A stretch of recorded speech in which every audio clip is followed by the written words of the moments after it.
Assalamualaikum warahmatullahi wabarakatuh. Selamat malam, salam sejahtera, salam bahagia untuk seluruh saudara sebangsa dan setanah air dimanapun Anda berada. Pada malam hari ini dan dalam kesempatan kali ini saya akan membahas bagaimana Insinyur Soekarno atau yang lebih akrab dengan sebutan Bung Karno itu memiliki pengaruh yang luar biasa di kalangan masyarakat.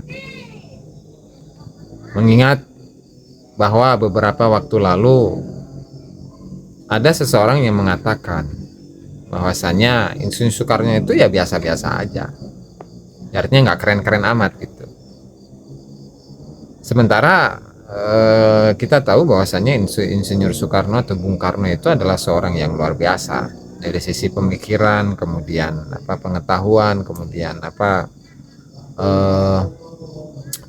produktif dalam hal tulis menulis dan lain sebagainya. Nah, kali ini saya akan mengungkap sebuah kisah bagaimana di kalangan masyarakat di masa itu, di masa penjajahan Belanda, ternyata masyarakat khususnya dari kalangan ulama dan kalangan kiai, mereka itu sangat ngefans dengan Insinyur Soekarno.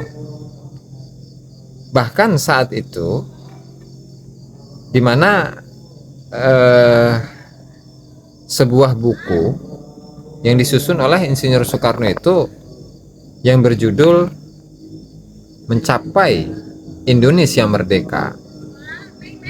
Jadi buku ini sampai dicari-cari, bahkan digeledah gitu ya.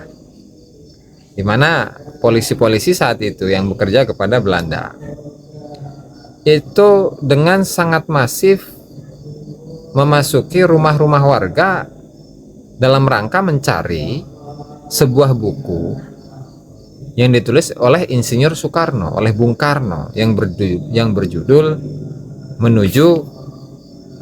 Mencapai Indonesia Merdeka. Dan hal ini ternyata diabadikan oleh Kiai Haji Saifuddin Zuhri, salah seorang tokoh Indonesia ya. Siapa Kiai Haji Saifuddin Zuhri itu? Beliau itu Kiai Haji Saifuddin Zuhri, seorang ulama di NU yang lahir pada tanggal 1 Oktober 1919 dan wafat pada tahun 25 Maret 1986. Beliau pada tahun 1938 pernah menjadi ketua GP Ansor Jawa Tengah Selatan. Kemudian pada tahun 1954 pernah menjadi Sekjen PBNU, pengurus besar Nahdlatul Ulama. Dan di masa penjajahan, beliau itu pernah menjadi anggota dari Hizbullah. Dan ketika ada penyerangan di Kedu atau kerusuhan di Kedu atau peperangan di Kedu, beliau memimpin Hizbullah, ya, memimpin tentara Hizbullah yang saat itu berbarengan dengan Jenderal Sudirman. Itu sekilas mengenai Kiai Haji Saifuddin Zuhri.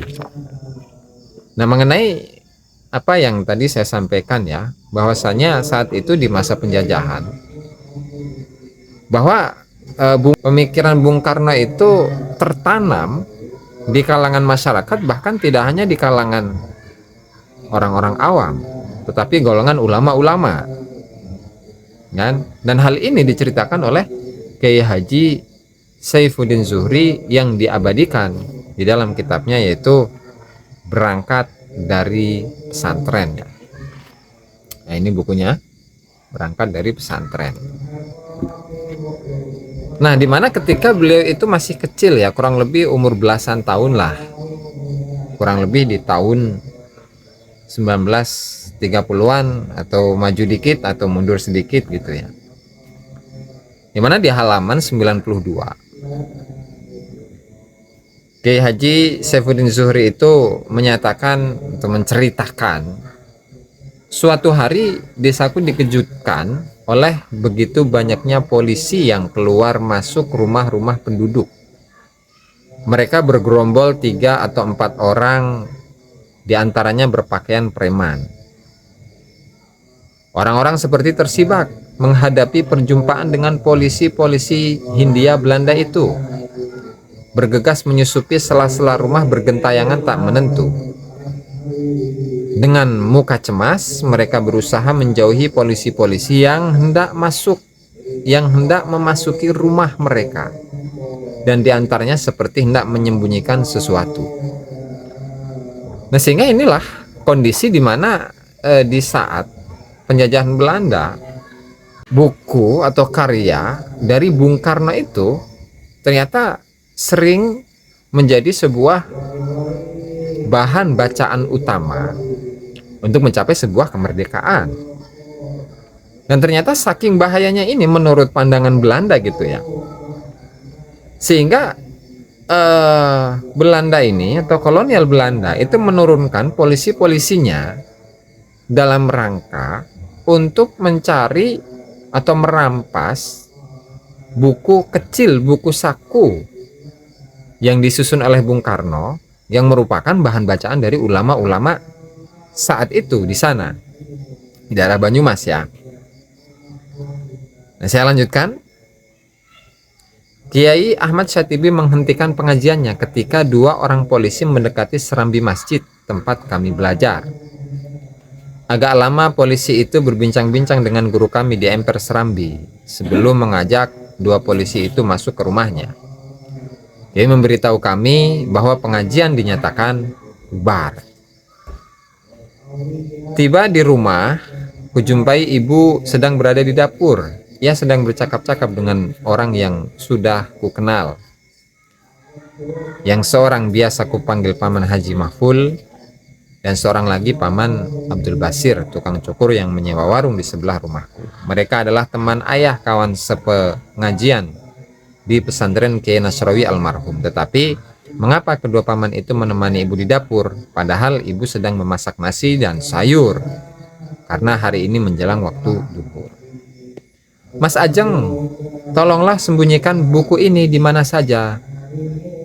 Paman Haji Mahful menyerahkan sebuah buku ukuran saku yang sudah agak kumal kepada ibu.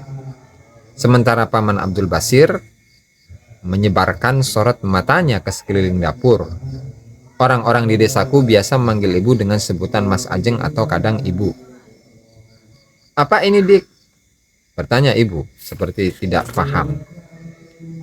Sebuah buku penting. Tolonglah Bu, sembunyikan buku ini, jawab Paman Haji Mahful dan Paman Abdul Basir berbareng. Wajah orang-orang ini seperti dalam ketakutan. Nah, dijawablah oleh Ibu Kiai Haji Saifuddin Zuhri, buku. Ya, buku penting. Tolonglah Bu, sembunyikan di mana saja, desak Paman Mahful sambil menyerahkan buku dari balik baju piyamanya. Keduanya lantas menyebarkan sorot mata ke segala penjuru dapur untuk yang tidak luas itu. Agaknya sedang mencari tempat paling aman untuk menyembunyikan buku yang katanya penting itu. Mengapa harus saya? Dan saya tidak mengerti buku, tukas ibu dengan sikap masih tidak memahami apa yang sebenarnya terjadi. Begini Mas Ajeng, Paman Haji Mahful mendekati ibu dan berkata seperti berbisik, ini buku Insinyur Soekarno. Namanya Mencapai Indonesia Merdeka. Siang ini, puluhan polisi melakukan penggeledahan di semua rumah di desa kita. Mereka sedang mencari buku ini. Gubernemen Hindia Belanda melarang buku ini beredar dan dibaca oleh rakyat karena isinya dipandang sangat berbahaya. Nah, tentu karena judul buku ini adalah Mencapai Indonesia Merdeka, sehingga Bung Karno itu ingin menanamkan pemahaman kepada masyarakat bahwa masyarakat Indonesia itu ya harus merdeka. Harus merdeka, dan ternyata ketika buku ini tersebar di kalangan masyarakat, di kalangan para ulama, maka oleh kolonial Belanda, oleh gubernemennya, itu dianggap sebagai sebuah hal yang sangat berbahaya. Nah, oleh karenanya kolonial pemerintah Belanda itu melarang adanya buku ini dan merampasnya lantaran dianggap sebagai sebuah buku yang sangat berbahaya bagi mereka, bagi kolonial Belanda. Nah, sehingga ini dari kisah ini ya, sedikit bisa kita simpulkan bahwa saat itu orang-orang yang terpelajar, katakanlah orang yang bisa baca dan orang yang bisa menulis, ya khususnya dalam bahasa Melayu ya, dalam bahasa Indonesia itu pun sudah banyak. Ya, lantaran hal ini kemudian oleh tadi kedua orang tadi, Paman Mahful ya, Haji Mahful itu, dia memberikan pemahaman kepada Kiai Haji Saifuddin Zuhri yang saat itu masih berumur belasan tahun, dan menjelaskan bagaimana kemerdekaan yang dimaksud oleh Insinyur Soekarno agar Indonesia ini merdeka. Nah, ini adalah sebuah contoh bahwasanya pengaruh Insinyur Soekarno itu atau Bung Karno itu ya luar biasa. Jika kita menilai bahwa pemikiran dari Insinyur Soekarno itu adalah biasa-biasa saja, maka tidak mungkin kolonial Belanda, bahkan Gubernmen Belanda saat itu tidak mungkin melarang beredarnya buku Indonesia Merdeka. Itu tidak mungkin dilarang. Artinya karena pengaruhnya yang begitu besar, begitu luar biasa di masyarakat, dan dinilai oleh kolonial Belanda itu berbahaya, makanya kolonial Belanda itu melarang masyarakat, bahkan memerintahkan berpuluh-puluh polisi untuk menggeledah serta merampas buku salah satu dari karya Insinyur Soekarno. Nah, barangkali itu saja yang bisa disampaikan pada kesempatan kali ini.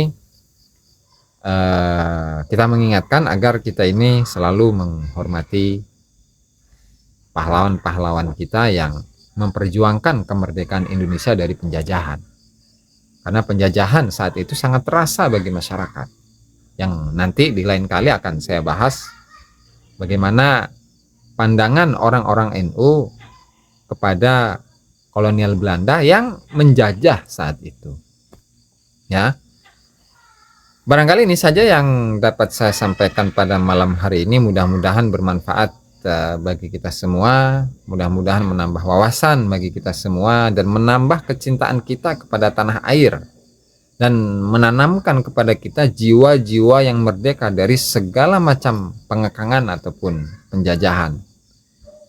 Itu saja yang bisa saya sampaikan, kurang dan lebihnya saya mohon maaf. Wallahul muwaffiq ila aqwamit thoriq. Wassalamualaikum warahmatullahi wabarakatuh.